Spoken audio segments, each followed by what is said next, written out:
शुक्र है यार तेरे चेहरे पे भी मुस्कुराहट आई। मेरी कज़न ज़ेबन निसा ने बीए कर लिया है। ग्रेट। सबसे बड़ी बात यह है कि उसने पूरे पंजाब में टॉप किया है। यार ये बड़ी खुशी की बात है, तुमने मिलवाया नहीं कभी उससे? अरे मिलवा दूंगा, कभी मिलवा दूंगा उससे।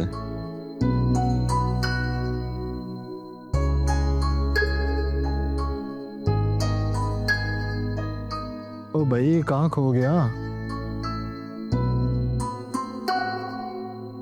सोच रहा था कि हम लड़कों से ज़्यादा लड़कियां पढ़ाई में क्यों तेज़ होती हैं। ज़ेबन निसा को ही देख लो, गांव में रहकर पूरे पंजाब में टॉप किया उसने।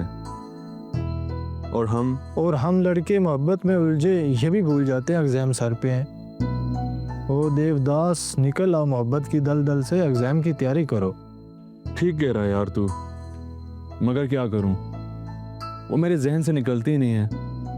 किताब खोलता हूं तो उसका चेहरा सामने आ जाता है। एक बात अपने ज़हन और दिल में महफूज कर ले, मोमल अब तुम्हारी नहीं रही, वो इब्राहिम की हो चुकी है।